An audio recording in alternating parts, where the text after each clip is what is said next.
Next month, I'll introduce taxation for one of them. I think I'll introduce taxation for the Sunday class next week, and we'll be doing public finance on Saturday until hopefully we finish with public finance. So we had indicated earlier that the strategy is to ensure we introduce taxation in February. So next week should be February. So next week we'll use one of the lessons to introduce taxation. Then public finance will continue, but using only one lesson until it's completed. Very well. So today, I hope I'm right on this. I think the last discussion we had, we must have discussed county budget economic forums. I hope that's where we ended. I'm trying to remember, so that today we begin with topic 2, which is called management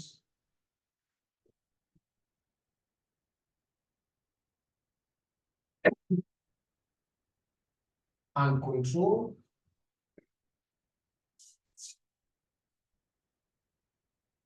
management and control of public finance.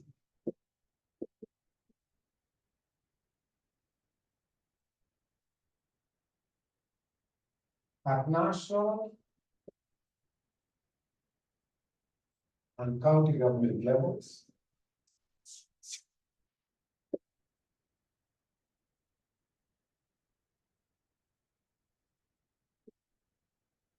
And county government levels. I want to believe that is where we have reached. Now, the function of management and control of public finances, we'll start with national government, has been given to the National Treasury. So the National Treasury and Planning is a very important institution .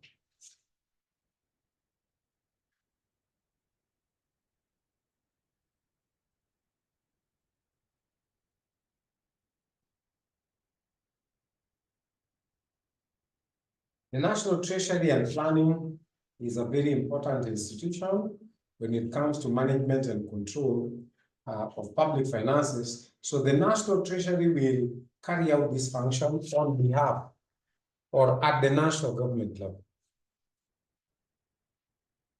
So for us to see what role the national government will play as far as the National Treasury will play, we look at the functions of the National Treasury. So let's start with the national government. Start with national government.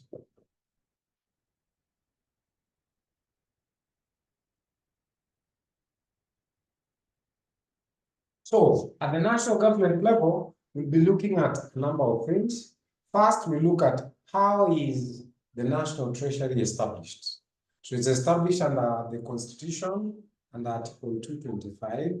We look at the structure, not really in detail, who is the CS, the principal, the principal secretary, the cabinet secretary, who comprises the treasury, and then offices and departments that deal with economic and finance matters. Then from there, we're going to look at functions.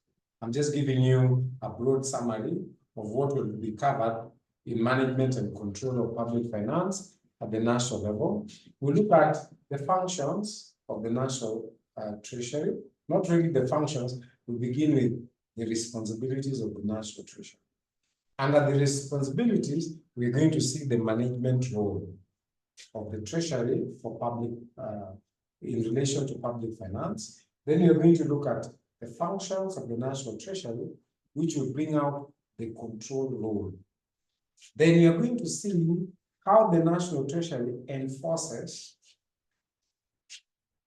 the fiscal responsibility principles.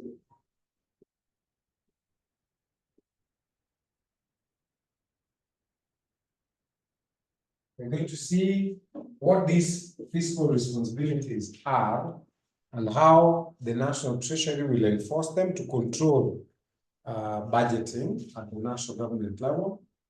After that, we are going to see the budget process. We're going to see the national government.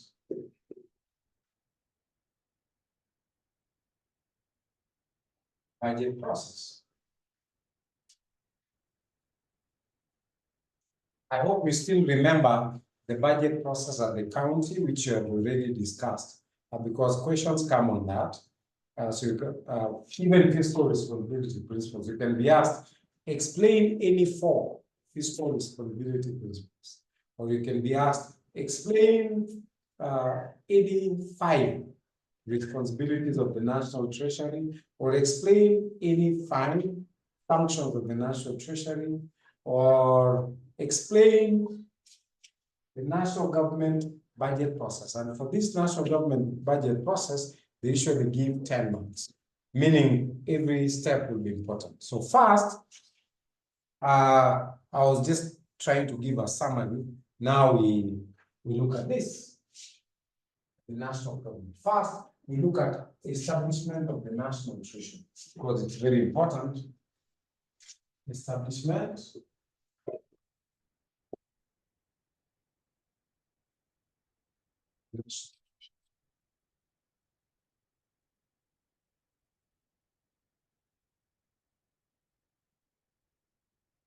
Actually, it's called National Treasury and Planning. So it is in the National Treasury that will manage and control public finance on behalf of the national government, or at the national government level, it will be the role of the National Treasury. So, establishment of National Treasury. So, the National Treasury is established under Article. It's established under Article 225 of the Constitution.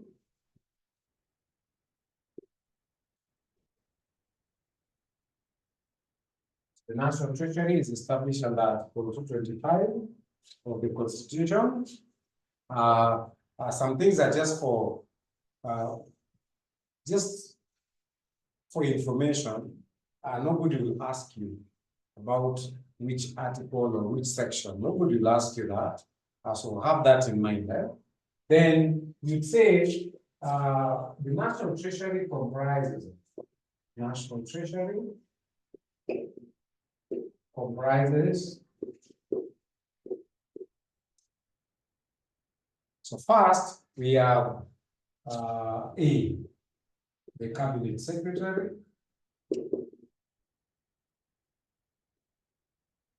or also called the CS. The current CS of the National Treasury is called Professor Njuguna Ndung'u. He has been the CS of the National Treasury ever since Kenya Kwanza government took off to date. Okay. Then we also have a Principal Secretary.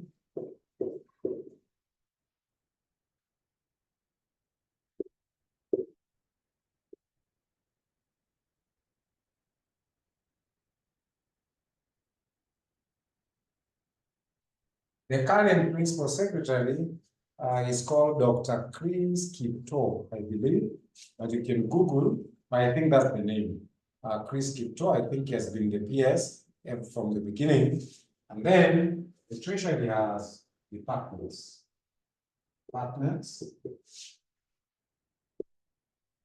Departments or offices. Departments of offices responsible for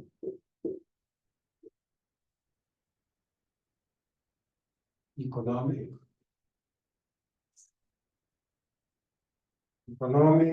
and financial matters.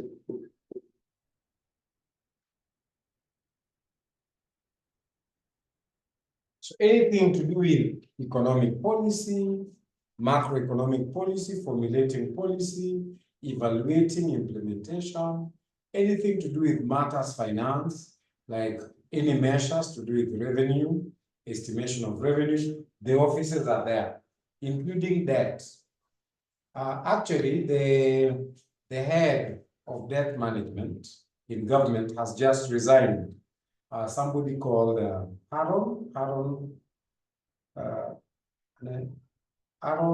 Sirma. Somebody called Aaron Sirma, the head of public debt. You know, debt has been very sensitive. This year by June, we are supposed to repay about 2 billion of the first debt we borrowed in 2014 called Eurobond. So this is what the National Treasury comprises. Now we'll turn to the responsibilities. That's why you see the role it plays in management and control of public finance. So what are the responsibilities of the National Treasury?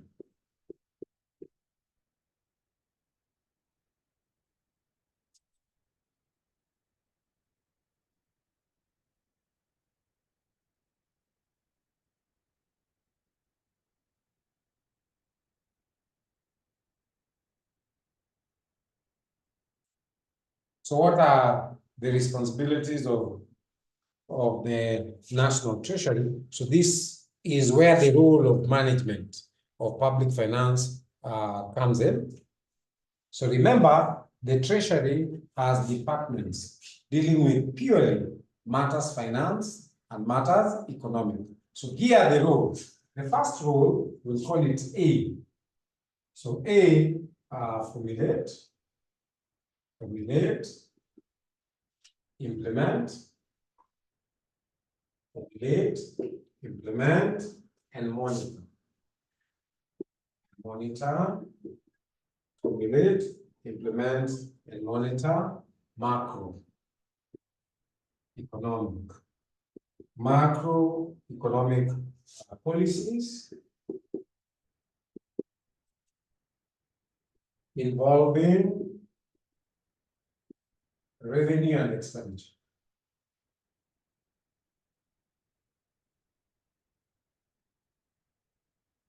So that is the first role. What does it mean to formulate? It is the responsibility of Treasury to come up with measures. Okay, policy are measures. For example, taxation policy. Last year, Treasury had proposals to increase VAT from 8% to 16% on fuel. Okay, so that is formulation. Then it was implemented. You saw the impact on prices. The prices of goods and services went up because it was more VAT. Okay, so all policies to do with economy. An example of a policy to do with economy or even revenue is measures to raise revenue, like housing levy, 1.5%. That's a measure to raise revenue. You know, policies on expenditure. For example, a policy like to support agriculture, to subsidize fertilizers. So the price of fertilizers was 6,800 for a 90 kg bag of fertilizer. The government came in for those who were able to get those fertilizers. So fertilizers were being subsidized at a cost of 3,800 instead of 6,800. That's what we read. At least that's what we read. So those are policies. So we are saying the first rule. Now, those policies don't come from politicians. They come from the National Treasury. So the politicians will indicate what they want to achieve. It is up to Treasury to formulate this into measures that can be implemented and that can be monitored, so that there's impact on the economy. So these are policies to raise revenue, expenditure, and even macroeconomic policy. Like, for example, this year, there's a growth target of our GDP. They target a growth of 5.3%. That's a macroeconomic policy, and so on. All right. Then we have B, a very important role, B, manage the level and composition. Manage the level and composition. Manage the level and composition of national public debt.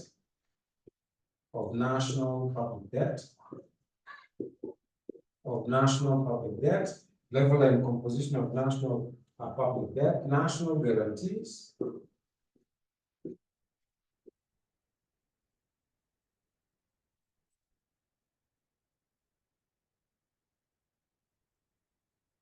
National guarantees.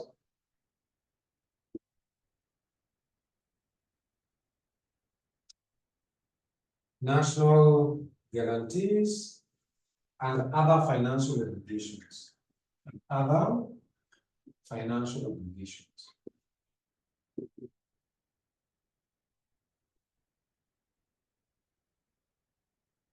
So in managing public finances, the National Treasury is responsible for managing first the level.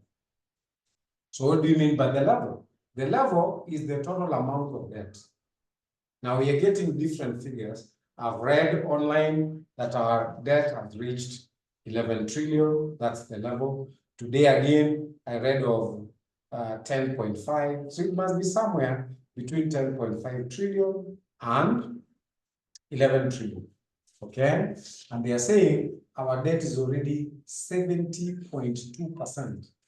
70.2% of what we produced, 70.2% of GDP.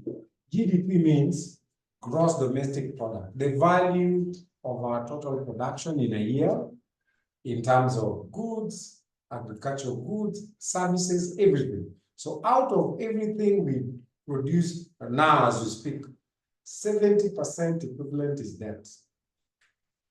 Okay, our debt is equivalent to up to 70% of what we produce. So that means we're in a very serious hole, in a pit. Because what International Monetary Fund and the World Bank recommends for developing countries is 50%.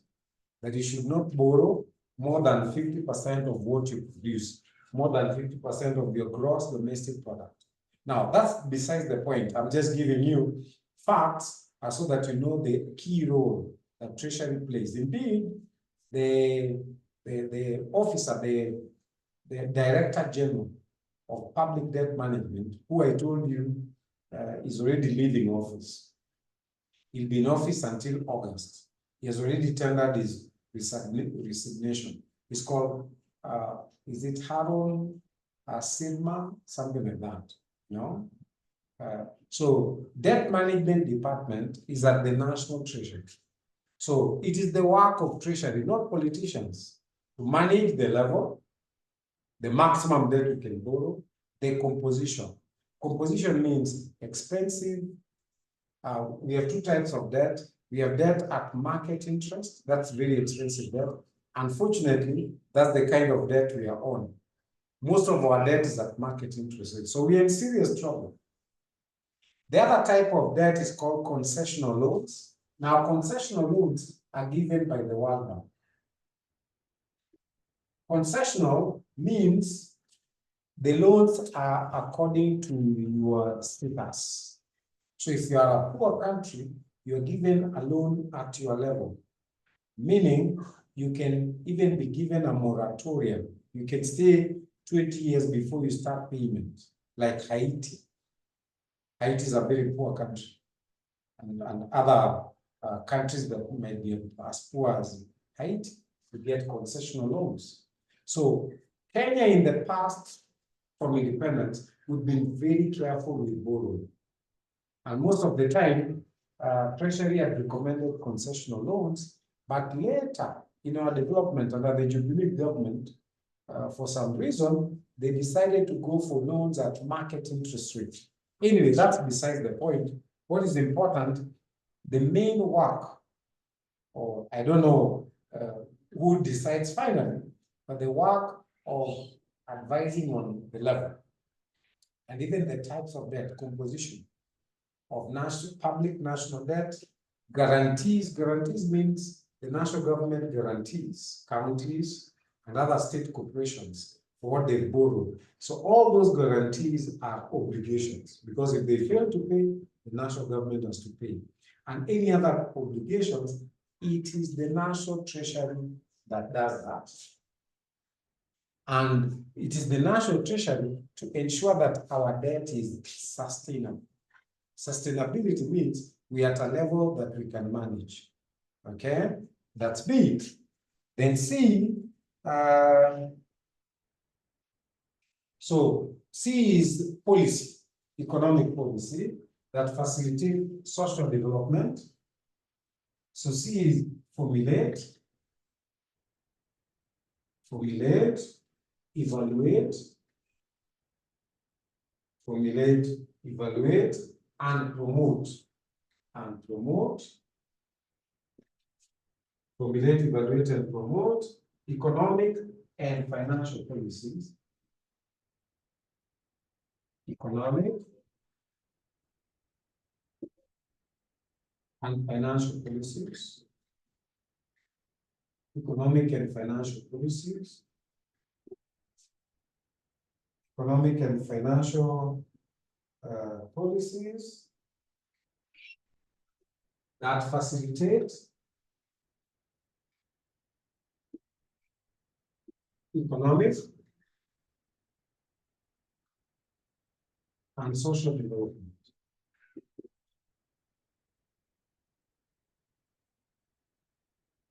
Again, it is the treasury to come up with policies that have an impact on the economy and even social development.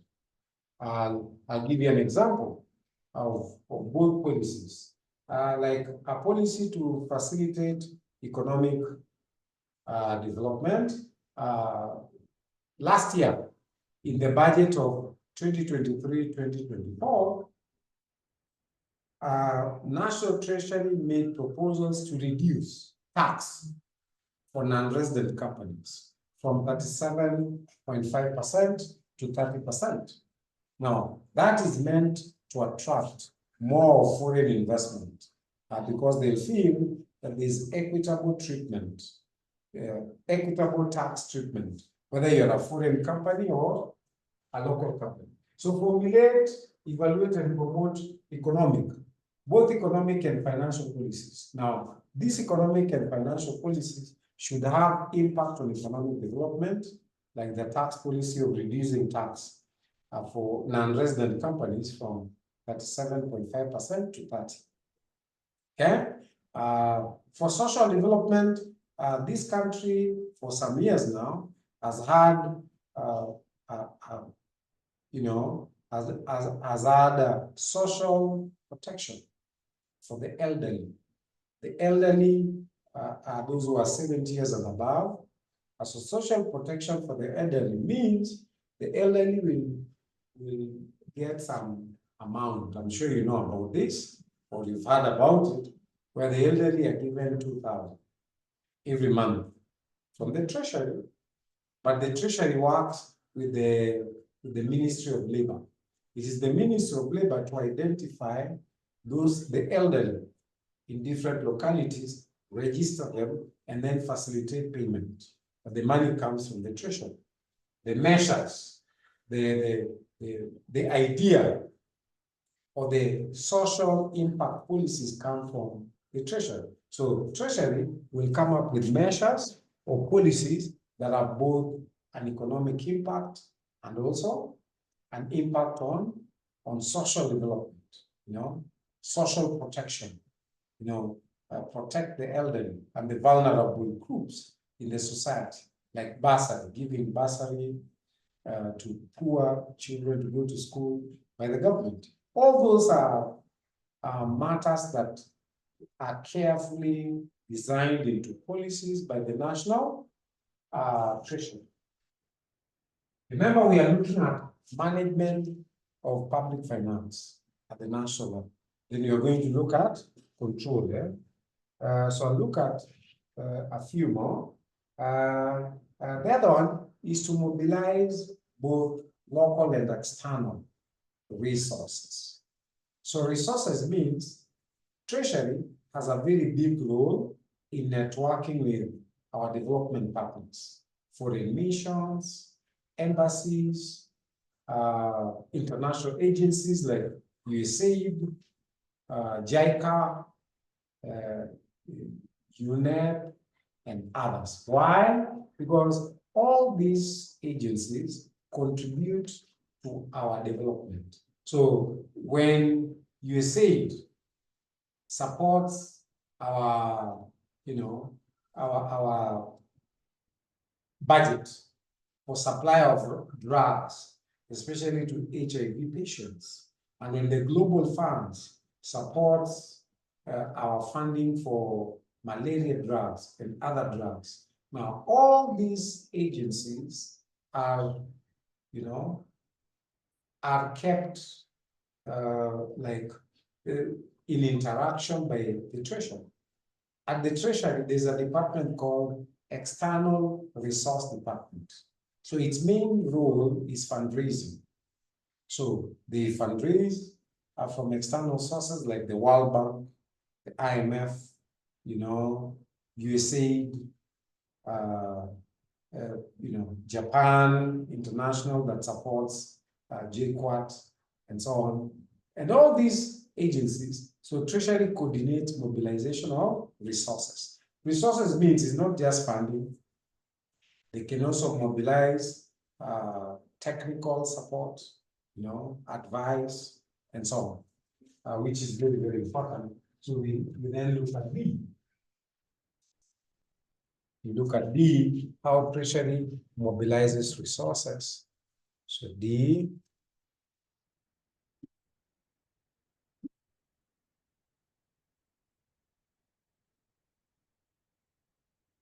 is to mobilize domestic and external resources. Mobilize domestic and external resources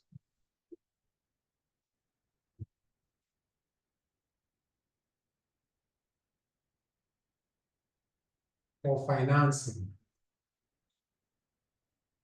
national and county, for financing national and county government.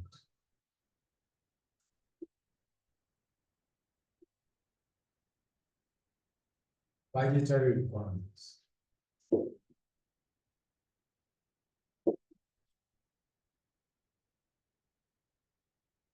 So Treasury has a whole department that will help to mobilize these resources to support budgetary requirements, network with agencies that will provide funding or provide expertise. Like sometimes the World Bank just supports construction of roads or gives advice.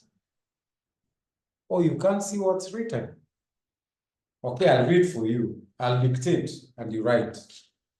Okay, if you cannot see what's written, let me just say mobilize. So you can write mobilize domestic and external resources. Mobilize domestic and external resources. Mobilize domestic and external resources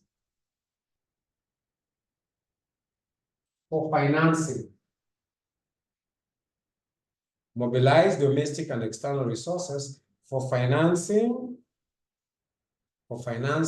national and county government, for financing national and county government, for financing national and county government, budgetary requirements, budgetary requirements, budgetary requirements. Okay, but at the same time, don't forget, Rahma, you have these notes in soft copy. I already sent you. So if I'm just giving a sketch and discussing, it's because you have everything, All right. The next one is to design and prescribe. Design and prescribe an efficient design and prescribe an efficient financial management system. Design and prescribe an efficient financial management system. Design and prescribe an efficient financial management system for the national and county governments. Design and prescribe an efficient financial management system for the national and county governments. Okay, now, the current system that is used in the public sector is called IFMIS. So IFMIS means integrated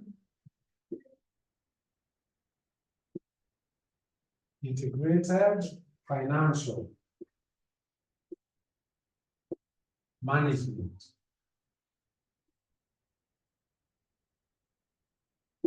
Information system.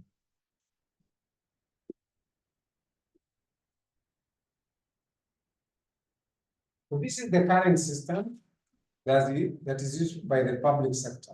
What are the national government and the county? It's called IFMIS. Now, IFMIS was not designed by the Treasury, but it is the Treasury that has promoted this among counties in the national government.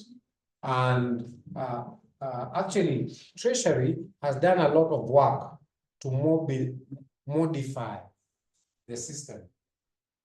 So initially, it didn't have certain things, but now it has been upgraded. So even public procurement can be done on this platform.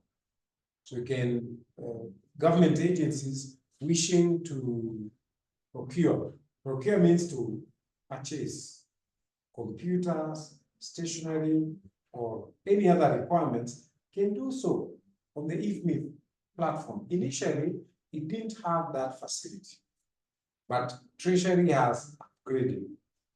So this is in line with the Constitution that requires two things. First, transparency in public finance management system, transparency. So a system like this is to ensure transparency. When procurement is done online, it's more transparent. So there's been a lot of accusations, especially in government procurement, that it is inefficient, that it is corrupt.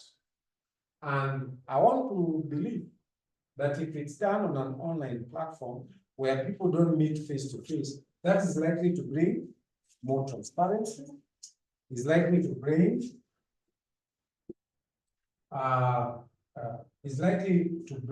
standard reporting. Why standard if all government departments are using the same system? Then reports produced by the system would be standard, would be comparable.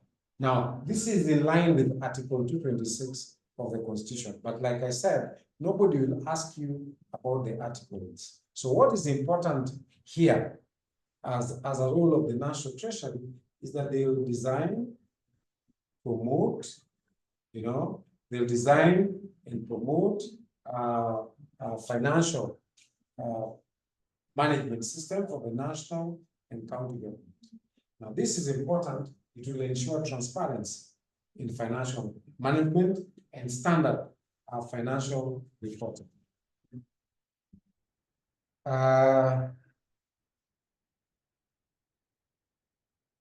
Then there is ensure that uniform accounting standards. Ensure that uniform accounting standards are applied. Ensure that uniform accounting standards are applied. Ensure that uniform accounting standards are applied. Ensure that uniform accounting standards are applied by the national government. Ensure that uniform accounting standards are applied by the national government and its entities. Now, in this country, there is an accounting standards board. The board has its offices at the National Treasury. The main responsibility of the Accounting Standards Board is to come up with accounting standards, uniform accounting standards that will be applied by all public sector entities in the public sectors.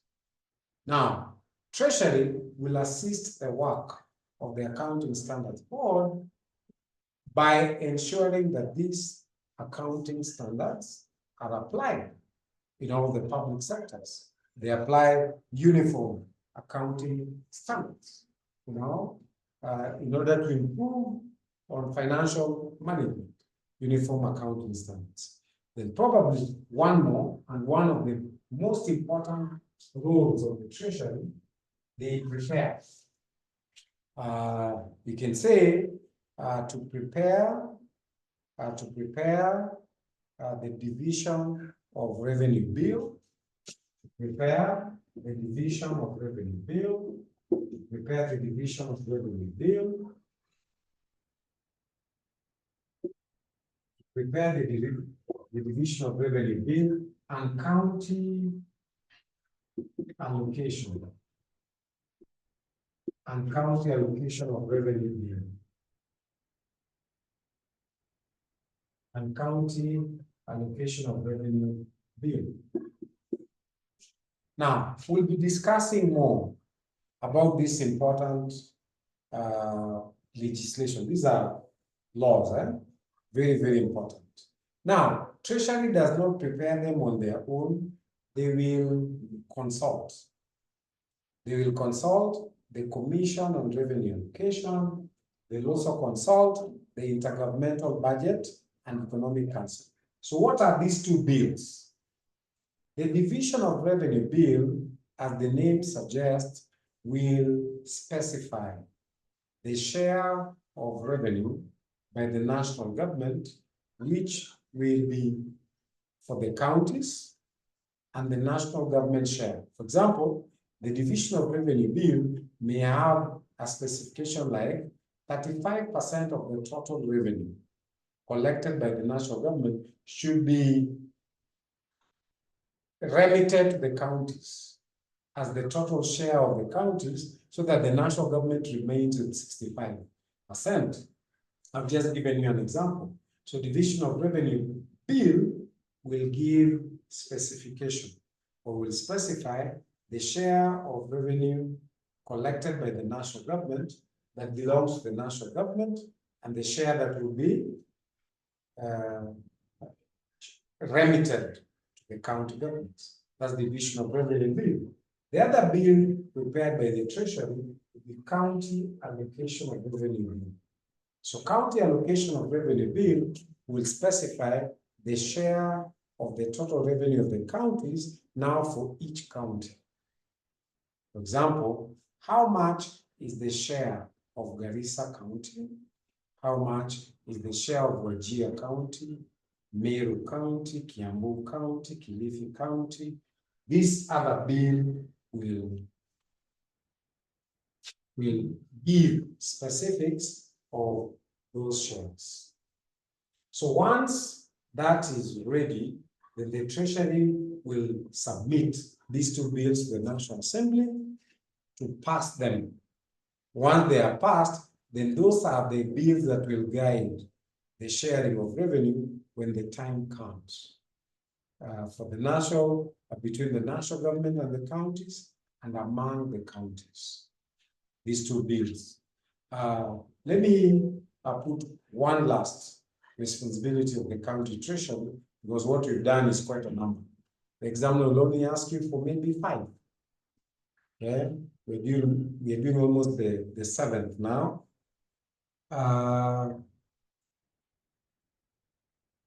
So GRC assists the county government, assist the county governments,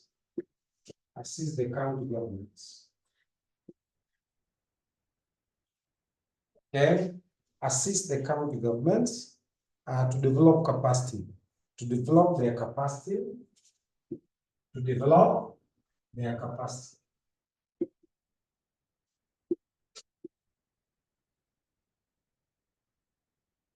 So assist the county governments to develop their capacity, assist the county governments to develop their capacity for efficient, effective. Assist the county governments to develop their capacity for efficient, effective, and transparent financial management. Assist the county government to develop their capacity for efficient, effective, and transparent financial management.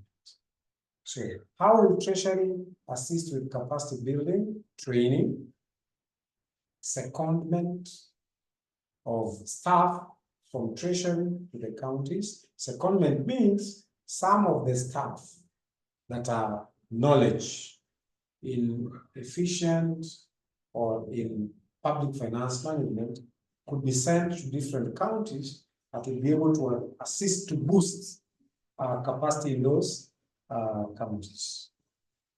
So those are the responsibilities of the National Treasury as far as management of public finance is concerned.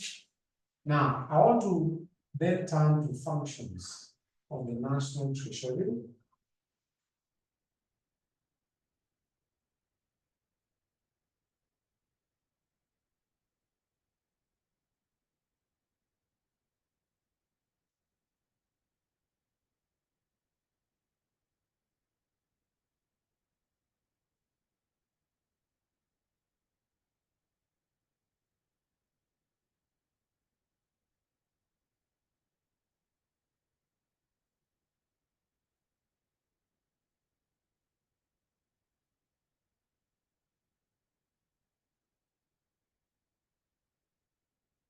So look at functions of the National Treasury.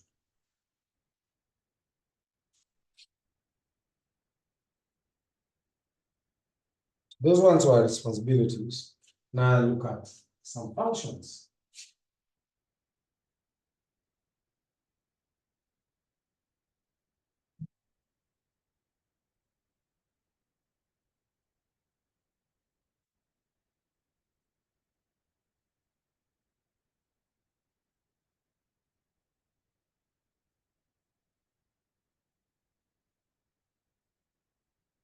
So these are control functions. So the National Treasury will promote. Promoting means they'll ensure some of the principles of public finance are applied, like they'll promote transparency in public finance management. If you remember, that's a principle of public finance from the Constitution: transparency, accountability. Okay, so the National Treasury will promote, accountability, effective management, and so on. So in general, it is the National Treasury that will ensure some of these principles of public finance are promoted within the national government, within government ministries, within government departments, within agencies, and so on, that accounts are kept to ensure this, those principles, transparency, effective management, and even accountability. Accountability simply means different agencies will be held to account. Will be held to account. For example, the accounting officer, the judiciary, is the registrar, actually the chief registrar of the Supreme Court. There's a new one now, because Anna Amadi, I think, has served her term. She's already handed over. So accountability simply means Parliament, while exercising its role of the role of Parliament is oversight. And someone, are people given responsibilities in the government departments, people with positions, and hold them to account. So the first function A, you can put down promote transparency. Promote transparency, promote transparency, effective management, promote transparency, effective management, promote transparency, effective management, and accountability, promote transparency, effective management and accountability, promote transparency, effective management and accountability with regard to public finances. With regard to public finances, with regard to public finances at the national government. With regard to public finances at the national government. So the Treasury will promote key public finance principles, transparency, effective management, accountability. Okay? Then B, ensure proper management and control. Ensure proper management and control. Ensure proper management and control of public finances at the national government. Ensure proper management and control of public finances at the national government.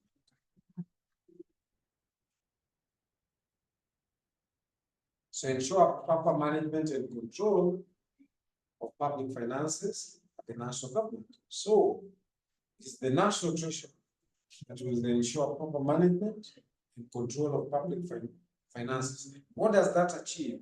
It ensures there's efficient use of budgetary resources. So if we ensure management, control of public finances, then we ensure all resources allocated are effectively used. Effective use of budgetary resources. I was once in Rwanda, and the Rwandese, I think this is their view, they kept saying, in Kenya, you have a lot of resources. And I would ask, why? Why do you think we have a lot of resources? They would argue there's a lot of waste. There's a lot of stealing of resources. Then they would say, in Rwanda, we have very little. We don't have much. And because we don't have much, we have to use the little very well. So we have to promote management and control. You know, we have to Treasury has to promote management and control of public finance at the national government level. Why?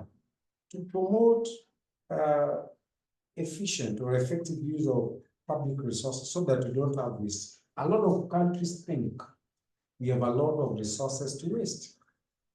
Because you'll always hear of Kimwarer, Aror Dam, billions gone to waste. You'll hear another scandal. There's a project at the coast, the irrigation project, which gobbled billions, almost 10 billion, with nothing to show. You know, so we are saying there should be proper management and control of public resources at the national government level, and it is Treasury to ensure that proper management happens. Why? This is in order to promote efficient and effective use of public resources at the national government. The other function is to coordinate. Treasuries are coordinated. To coordinate the preparation of annual appropriation accounts. To coordinate the preparation of annual appropriation accounts and other statutory financial reports. So treasuries are coordinated. How does Treasury coordinate? It will give schedules, deadlines, you know? So when we are preparing annual appropriation accounts and other statutory financial reports, like financial reports that are required by the law, like probably budgets, you know, and other accounts required for purposes of audit at the end of the year. Treasuries, they coordinate. How will Treasury coordinate? It will issue guidelines to different agencies, to ministries, on what needs to be prepared, give guidelines on how this appropriation accounts will be prepared and the dates. They say this must be complete by this date, this must be complete by this date, so that Treasury does the compiling at the end of the day, ready for audit. Because under the PFM Act and the Constitution, the Auditor General will carry out audit of all public agencies and institutions, including Parliament, 6 months after the financial year. So Treasury must coordinate the preparation of appropriation accounts and other statutory financial reports in readiness for that audit. For all national governments, agencies, and entities, then D, prepare the annual estimates. Prepare the annual estimates of revenue. Prepare the annual estimates of revenue of the national government. Prepare the annual estimates of revenue of the national government. Prepare the annual estimates of revenue of the national government and coordinate the preparation of the budget. Prepare the annual estimates of revenue of the national government and coordinate the preparation of the budget. So the budget preparation is a process which runs through several months, where different processes have to be completed by certain dates. For example, the budget for 2024, the budget cycle has already started. It started last year in August. So by this year, by April, Treasury will be compiling the finance bill, which will be read in the National Assembly to become the Finance Act for 2024-2025. But the process starts from August, the previous year, and is coordinated. By the Treasury to ensure all estimates of revenue and expenditure are finally compiled in the budget. That was D. Then E, consolidate reports. Consolidate reports of annual appropriation accounts. Consolidate reports of annual appropriation accounts. Consolidate reports of annual appropriation accounts and other financial statements. Consolidate reports of annual appropriation accounts and other financial statements of the national government and county governments. Consolidate reports of annual appropriation accounts and other financial statements of the national government and county governments and their entities. The last one. E, report every 4 months to the National Assembly. Report every 4 months to the National Assembly. Report every 4 months to the National Assembly on the implementation of the budget. That is control. Every 4 months, the National Treasury will prepare a report to table in the National Assembly so that the National Assembly can play oversight in the whole process of implementation of the budget.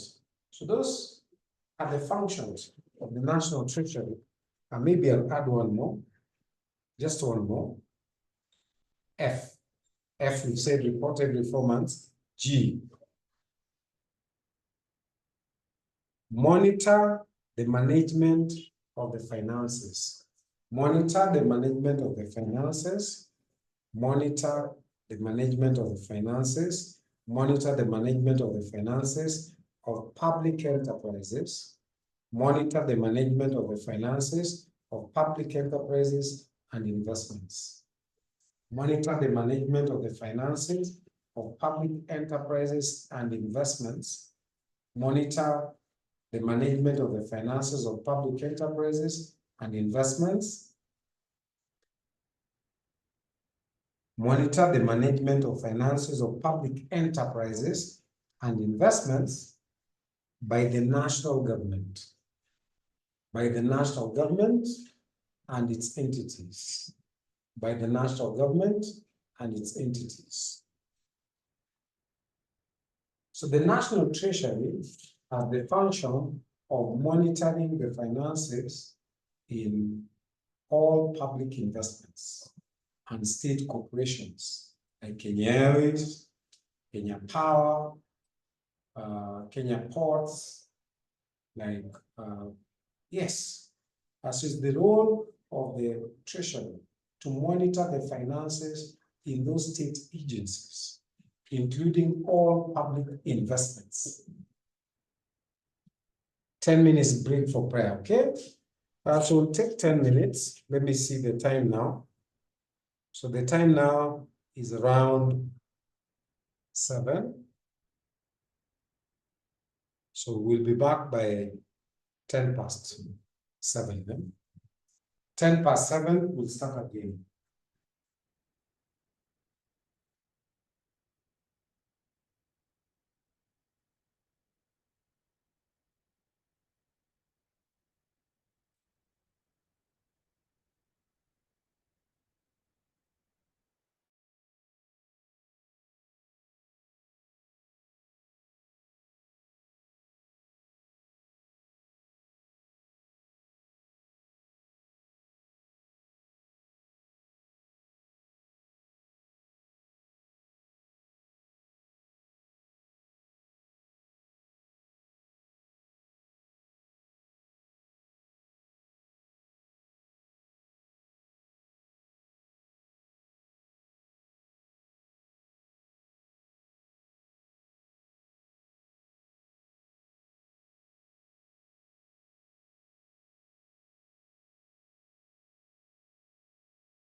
So far in management and control, we've looked at the role of national treasury. We are not done with national treasury yet. We've looked at responsibilities. We've looked at functions. Now, still in control, we are going to look at national treasury to enforce fiscal responsibility principles. So national treasury to enforce national treasury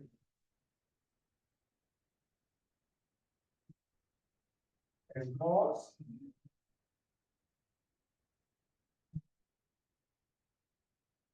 fiscal responsibility.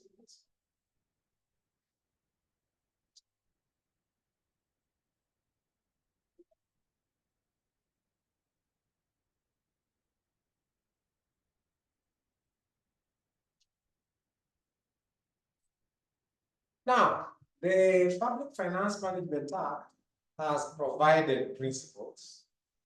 Remember, this would be a second set of principles. The first set we did were called principles of public finance. I'm not talking about those.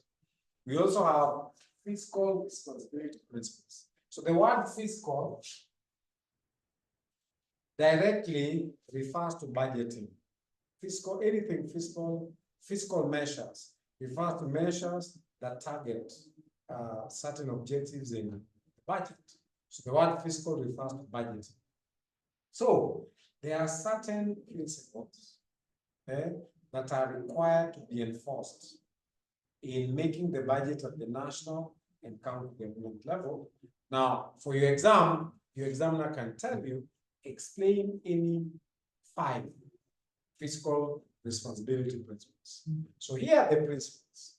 The first principle requires that when a county or a national government is budgeting, minimum or at least 30%, at least 30%,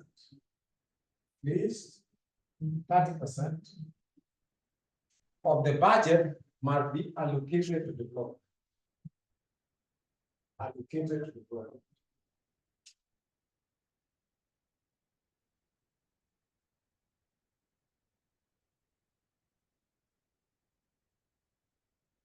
So we must distinguish between development expenditure and recurrent expenditure.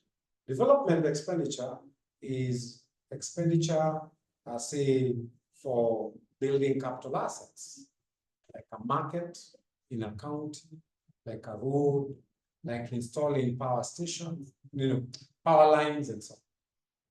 Okay? While recurrent expenditure are any payments to deliver public goods and services to the public. Payment for salaries, payment for education, payment for health services, those are called recurrent expenditure. Now, the principles of budgeting or fiscal responsibility principles require that no matter what, you must have a minimum of 30% for budget. And I can understand the drafters of this were seeing a situation where you've been receiving billions of shillings year after year, and there's nothing to show. Because that's what recurrent expenditure is. Recurrent expenditure goes into paying salaries, into buying drugs or medication, into paying for education services, paying teachers, salaries, and so on. But it is required that at least there must be also a project to show minimum 30%. Okay? So, if you wish, you can put down, I'll be explaining as we put down.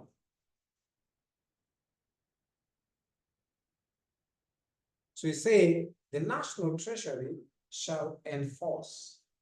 The National Treasury shall enforce the following. The National Treasury shall enforce the following fiscal responsibility principles. The National Treasury shall enforce the following fiscal responsibility principles. A, over the medium term, over the medium term, over the medium term, a minimum of 30%. Over the medium term, a minimum of 30%. Over the medium term, a minimum of 30% of the national and county government's budget. Over the medium term, a minimum of 30% of the national and county government's budget shall be allocated. Shall be allocated to development expenditure. Shall be allocated to development expenditure. Very well. So Treasury is supposed to enforce that. But if you look at reports online, you'll be surprised. You'll find that probably out of all the counties, only 4 probably were able to manage this, this principle. You might be surprised. You might be surprised that probably only 4 out of 47 were able to manage. Then you go to the next principle, B. Another principle, B. The national government's expenditure on wages. The national government's expenditure on wages and benefits. The national government's expenditure on wages and benefits. On wages and benefits for its public officers. The national government's expenditure on wages and benefits for its public officers shall not exceed 35%. Shall not exceed 35%. Shall not exceed 35% of the national government's revenue.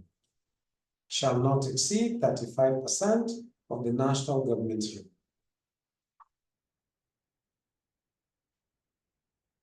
So these are very key principles. Now, there's a big problem in counties. They've hired so many employees because when every governor comes in, he hires additional employees. It's not only the counties, don't be mistaken, even the national government. So actually you can bet they pay in terms of salaries and wages a bigger portion than 35%.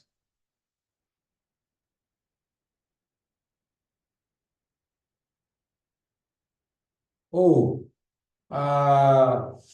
Vincent says the laptop is about to go off. I understand. He says he's been in class since, is it since 2 o'clock running? So anytime now his laptop will go on. We understand, Vincent. Probably you'll ask for the recording. I will continue and complete the class at 8, but I'll understand. If your laptop goes off because of you don't have charges to keep it running, then that will be okay. The second one, B, we said the national government expenditure on wages and benefits for its public officers shall not exceed 35% of the national government's revenue. So if your total revenue is a certain amount, total revenue collected, say, just as an example, if total revenue collected is 2 trillion, 35% of 2 trillion is the maximum that should be spent on wages and benefits of public servants, not more than that. Okay, then C, again, over the medium term, the national government's borrowings. Over the medium term, the national government's borrowings shall be used only for the purpose of financing over the medium term. The national government's borrowings shall be used only for the purpose of financing development expenditure. Only for the purpose of financing development expenditure, development expenditure, and not for recurrent expenditure. Only for the purpose of financing development expenditure and not for recurrent expenditure. So there we have it. There should be no borrowing for paying salaries, like you'll hear in counties. They'll tell you openly.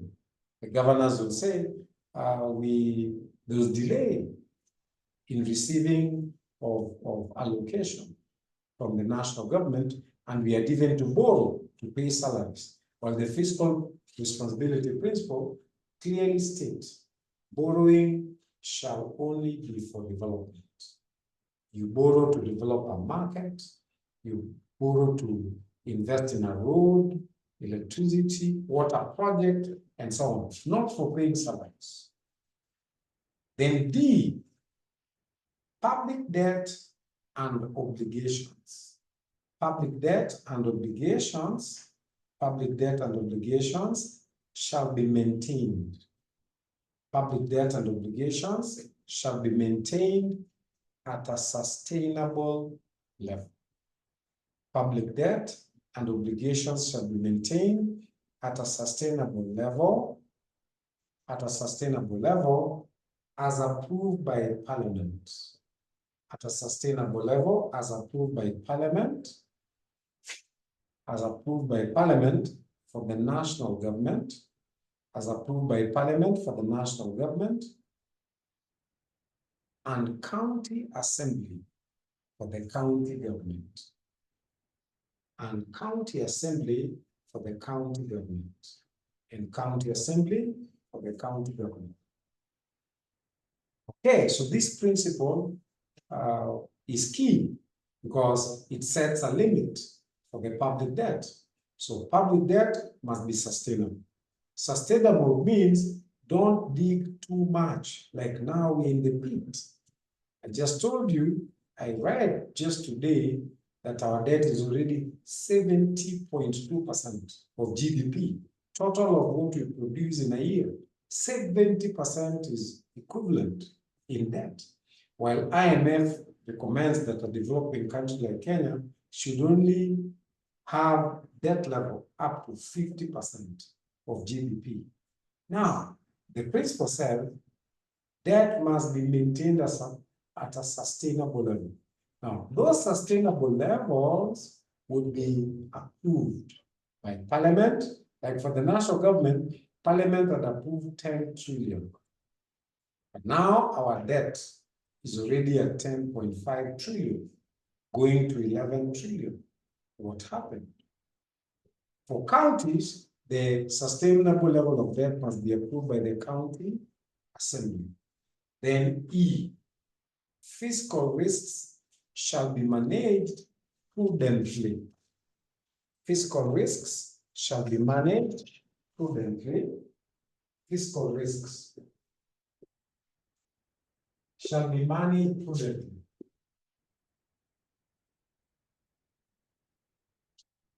So any risks to the budget, because fiscal means budgeting, must be managed in a way that doesn't drag down this country to the pit. You know, can I think of an example of a fiscal risk? Yes, in 2022. In 2022, the Jubilee government then, just before elections, around April, had a plan to borrow another Eurobond. I can't remember the exact amount, some more billions. And remember, Eurobond is very expensive. The interest rate is being charged at market interest rate. By God's grace, I don't know who convinced them or what made change of plans. That Eurobond was not taken. Would be very deep in the pit today. Okay? So taking that Eurobond would have exposed us to more fiscal risk. And taking a loan at that point would not have been prudent. Why would it not have been prudent? Because our foreign exchange had already started sliding. And you know, as the shilling depreciates, the amount of loan multiplies. Because some of these loans, like the Eurobonds, are paid in dollars.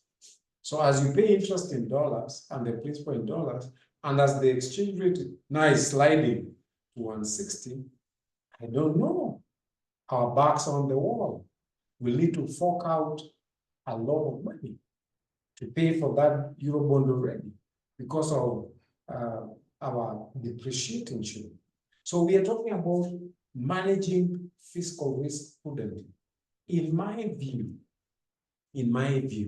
it was very prudent at the time in 2022 for the government to change plans. Borrowing would have been disaster. It could have been the opposite of prudence, you know. Opinions is divided, but another probably there's a risk in 2022 when the Kenya Kwanza government took over. The previous government had been subsidizing fuel. What that means is the government wanted prices to be maintained at a certain price to keep inflation away. So the government would pay some amount on every liter of fuel.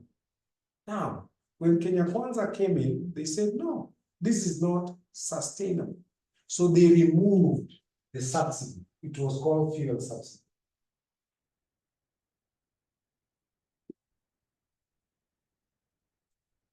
So the amount that was being paid to the oil marketers directly from the government, so that price is maintained at a certain amount, was removed. And that's why the prices of super petrol, diesel, and kerosene started hiking.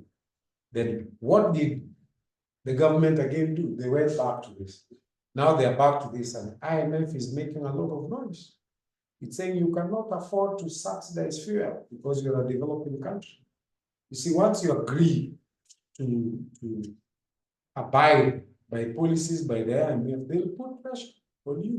They'll put pressure on you. They want the Kenya government to remove the fuel subsidy they have put so that fuel prices can go up based on market pricing. So I don't know whether removing the fuel subsidy, first of all, in 2022, whether it was prudent, you know, it was managing fiscal risks prudently, probably, because they had said the government needed billions of shillings every month to sustain this. And they said simply the money was not there. Probably it was prudent. Wananchi made noise, but probably it was prudent to remove it. But now, the Kenya Kwanza government is afraid that people are really going to shout and demonstrate if fuel prices escalate. So they returned back the fuel subsidy. So they are under pressure from IMF to remove it. So those are some of ways that have been used by different governments to manage a budgeting risk. Like you cannot sustain paying certain things over the long term. So you remove them and prices go up. Probably it's the most prudent. But the principle says just manage any risks to the budget, but do it prudently. Make the right decisions. Then there's one more, F. A reasonable degree of predictability. A reasonable degree of predictability with respect. A reasonable degree of predictability with respect to the level of tax rates. A reasonable degree of predictability with respect to the level of tax rates, with respect to the level of tax rates, and tax basis. And tax basis shall be maintained. and tax basis shall be maintained. And tax basis shall be maintained. So this principle talks about reasonable predictability.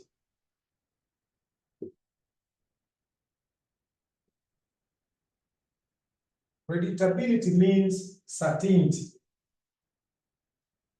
Certainty of two things, tax rates and tax basis. In other words, don't overwhelm citizens with taxes. We should have some level of certainty for business. Don't keep introducing tax after tax, levy after levy, it is not. So there should be some reasonable predictability. Don't shock the economy by introducing a new levy each time. I don't know whether it has been predictable so far from 2022. We've seen increased NSSF targeting just those who are employed, because those who are unemployed might not be contributing to NSSF because it will be voluntary for them. But if you have a pay slip, you cannot escape. Now there is NHIF, which has been remodeled into SHIF. Okay, then there's housing levy. Now, all these rates were introduced by one act, Finance Act 2023-2024. And look, just yesterday, the Court of Appeal threw out the government. The government had appealed for stay of execution. Stay of execution, I'm sure you know, it means that a lower court, the High Court, had already ruled that housing levy was illegal, unconstitutional.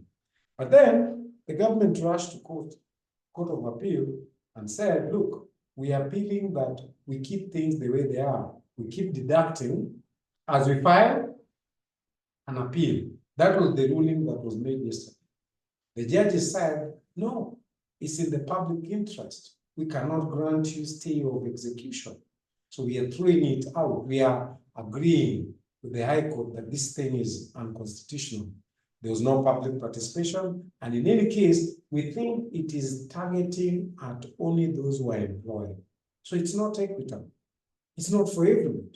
It is those who are employed who are carrying the burden and the employers. So the court ruled that we cannot grant you the stay, we cannot allow the government to continue deducting. So as we stand now, the government has no grounds to deduct, because the grounds was we are coming to Court of Appeal to allow us to continue deducting. Meanwhile, there's an appeal that will be heard. But Court of Appeal told them, as you go for appeal, stop deducting. It's unconstitutional. But the matter has not been fully heard. So the Court of Appeal only said, we agree with our brothers in the High Court. This is unconstitutional. Well, I don't know where your view is on that one, but it touches on this. Was it a well thought out policy measure? I'm surprised that it is now that the government is constituting forums. Just this week, there was a county meeting at KICC. The budget committee was meeting citizens for the first time to give for public participation. You see, now they are doing things the other way around. They should have started with public participation first, get opinions of the public before even the matter is put into law. I don't know how things are. What's the rush? Why are you pushing people so hard? If it's in the interest of the people, if you really want to benefit people, why is there so much pressure and hurry? If the beneficiary is going to be Mama Mboga, why don't you just tidy everything up, make sure it is well thought out, and Mama Mboga is being considered very well before you even start, It's already rolled out, people are being deducted, you know, and the public participation is now being carried out. I tell you. So the fiscal responsibility principle, which is a law, is saying, let us have some certainty, some predictability in the kind of taxes you introduce, and even the incomes you want to tax. Treasury is already proposing another 5% tax for farmers, farm produce. Does it fit predictability and for certainty in introducing rates of taxes and tax bases? So those are fiscal responsibility principles. So do we have any question? So next, I look at national government deviation. National government deviation.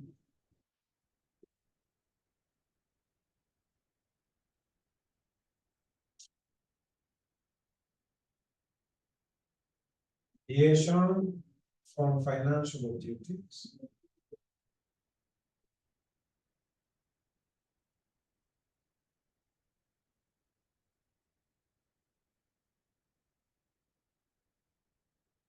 National government deviation from financial objectives. So what does this involve?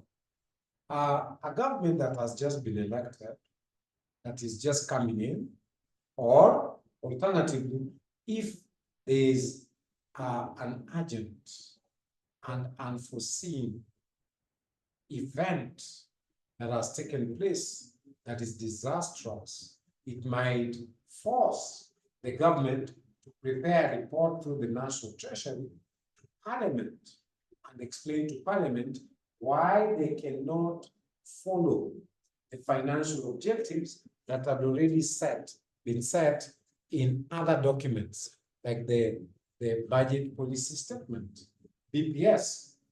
So unless there's a report by the National Treasury to the National Assembly to approve for this new coming government to deviate from the financial objectives that had already been set, you know, it would be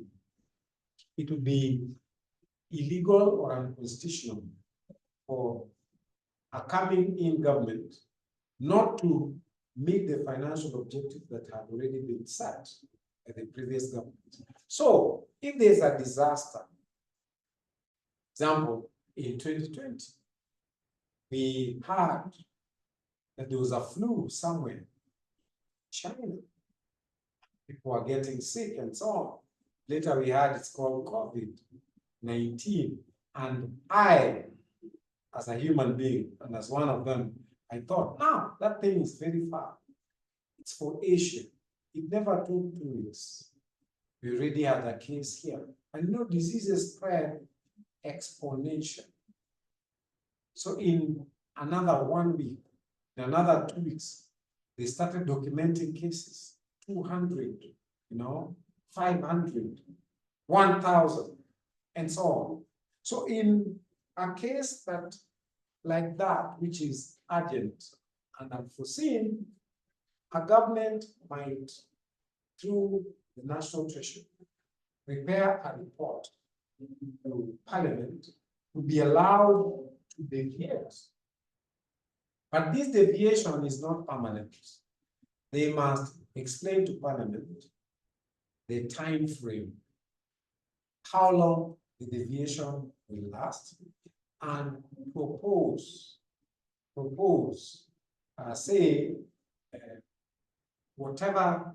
some action they will take to correct that deviation within the next coming months after the emergency is over or after some time. So generally, we can say the national government with approval.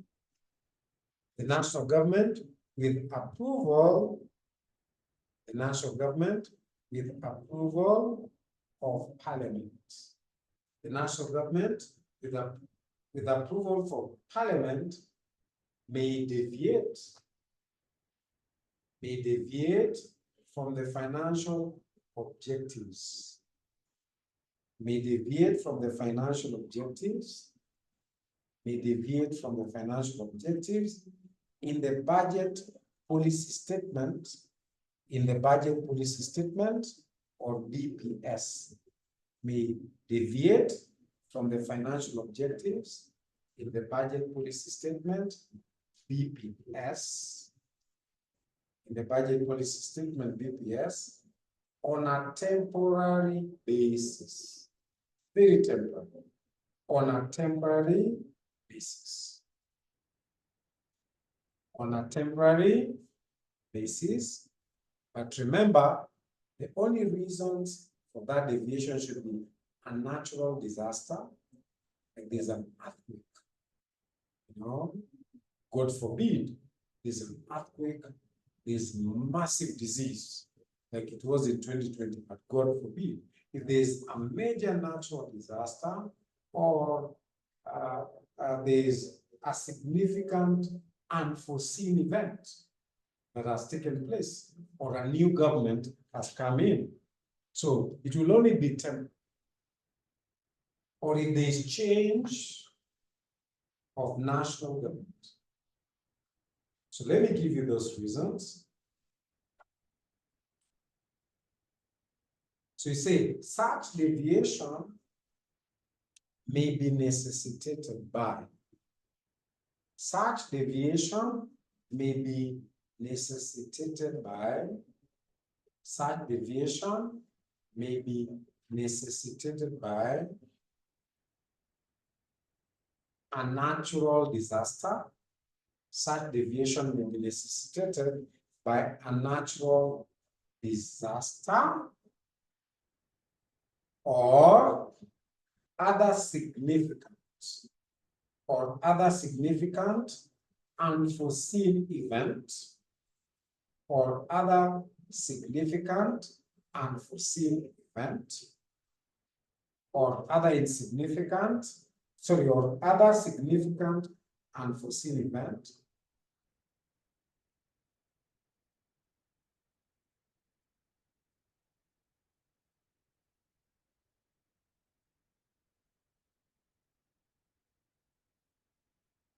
or if there is a change in the national government, or if there's a change in the national government, or if there is a change in the national government. If you say the National Treasury shall provide a report, the National Treasury shall provide a report to Parliament. The National Treasury shall provide a report to Parliament and include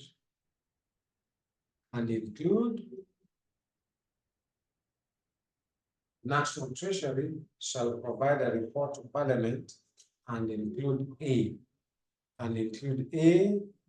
reasons and the implications,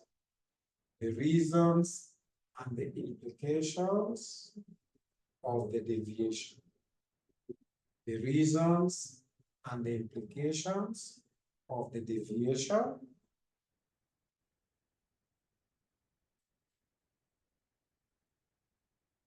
B, proposals to address the deviation. Proposals to address the deviation. Proposals to address the deviation. Proposals to address the deviation.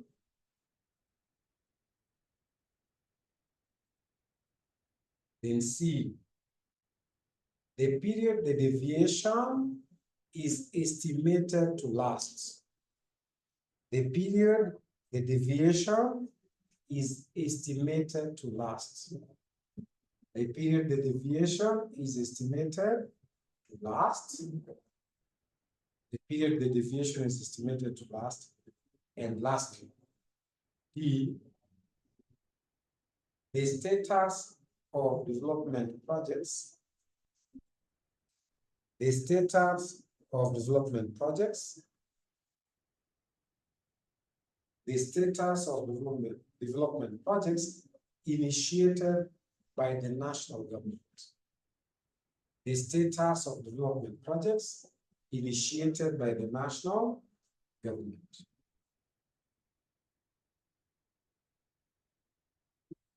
So that is the national government deviation from financial objectives that have been set by that has been set in the budget policy statement. But remember, you cannot deviate from the fiscal responsibility principles. You can only deviate from the financial objective, but on a temporary basis. That's why Treasury in their report must tell Parliament the duration, the period of deviation, how long is it going to last, and then proposals to address that deviation. How is it going to be addressed going forward? And I think I'm going to look at the last thing today. Look at the last thing today, then we can call it a day until tomorrow.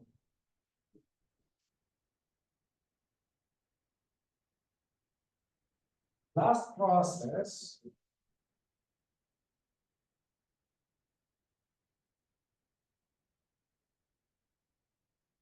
Look at today.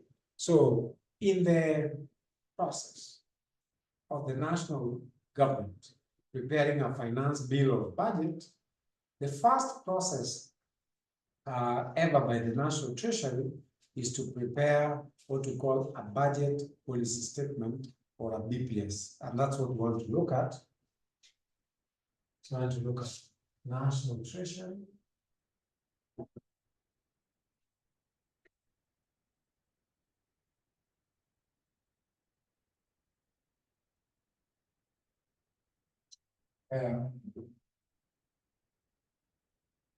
Budget policy statement.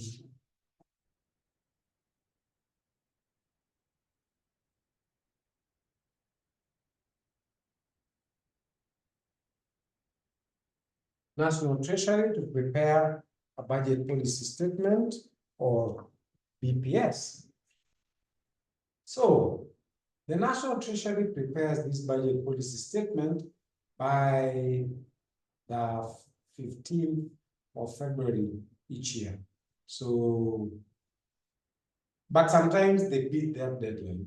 You might find, I'll check online. You can also check in the National Treasury website, ask for, just type budget policy statement. So last year, they had prepared it by the end of February, but they are supposed to have prepare it by 15th of February. But they usually prepare it ahead of time. So this document is very important. Why? It will contain the priorities the national government has. Why? Because you don't have resources to do everything. So you must state your priorities. There must be policy goals. So what do you want to achieve? So what is the policy currently? Probably the agreed policy at the cabinet is we are going to cut down on travel. So that policy goal must be explained by the National Treasury. Then the National Treasury will prepare and put in this document the current status or the current state of the economy. So usually they give you some historical background and tell you due to drought during the past year, the economy has been on a slow trajectory. They'll tell you we're expecting modest growth. That is the status of the economy, the current state of the economy. They'll tell you food prices are either low or they are high because there's been rainfall recently, and because of that, there's been increased harvest. So they'll give you the general outlook of the economy in this document. Then they'll make forecasts of revenue. and expenditure, and they'll give updates, you know, they'll update like macroeconomic growth, like we're expecting a growth of 5.3%, for example, which will be stated in this document. So this is a very detailed document because going forward, it will guide the process of making budget. So you can say the National Treasury shall submit the BPS. BPS is Budget Policy Statement. The National Treasury shall prepare and submit the BPS. The National Treasury shall prepare and submit the BPS by the 15th of February.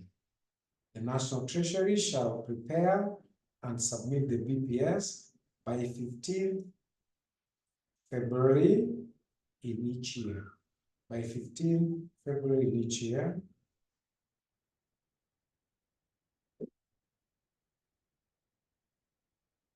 In preparing the BPS,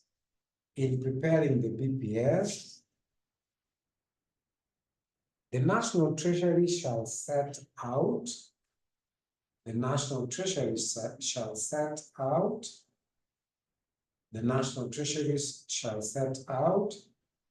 the strategic priorities. The National Treasury shall set out the strategic priorities and policy goals.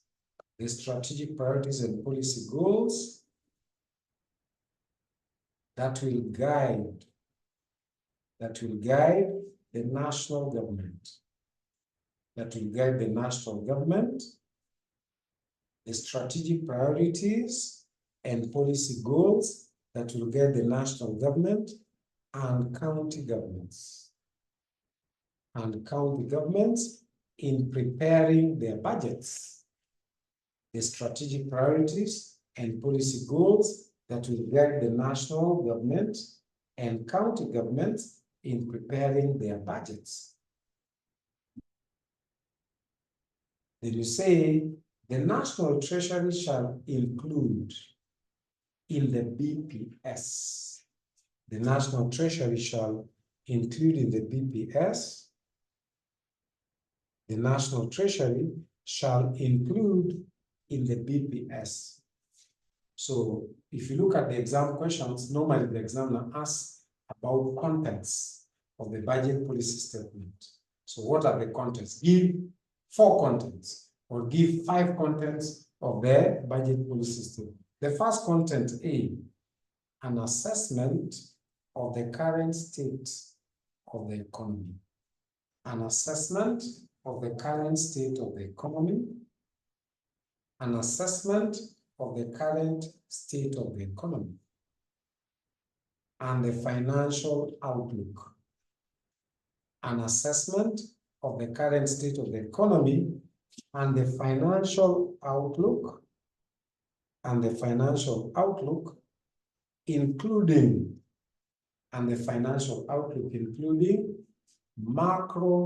macroeconomic forecasts.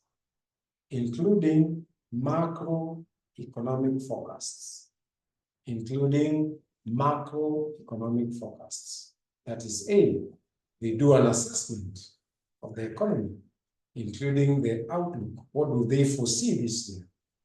You know, is the economy depressed? Is there be a slowdown in growth? You know, they will also include macroeconomic forecasts like growth. We expect a growth of 5.3%. Macroeconomic forecast. Those are forecasts. B, the financial outlook with respect to government revenues. The financial outlook with respect to government revenues. The financial outlook with respect to government revenues, expenditures, and borrowings. The financial outlook with respect to government revenues, expenditures, and borrowings.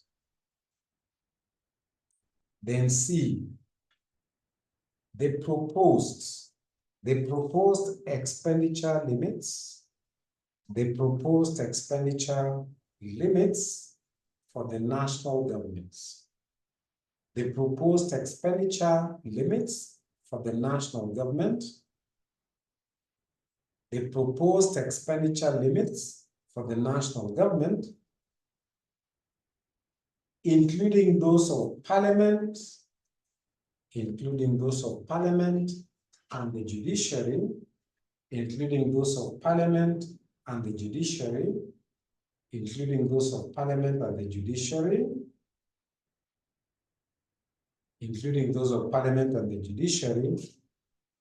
and indicative transfers,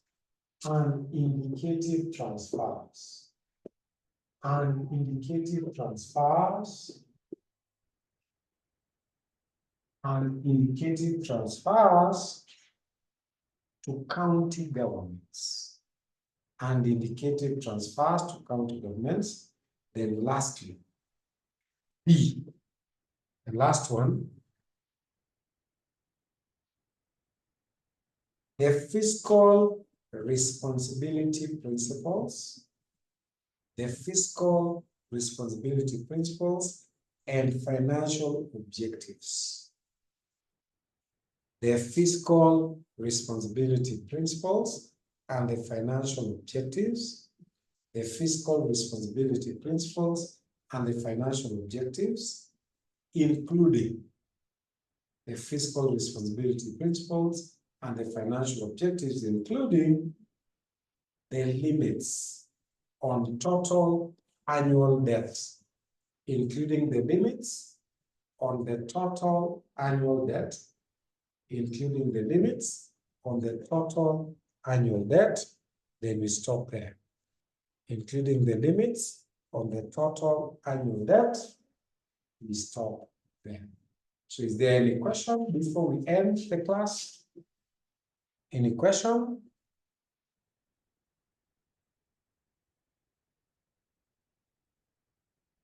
Very well. We don't have a question, so please have yourself a good evening. Thank you very much. See you tomorrow. Asante sana.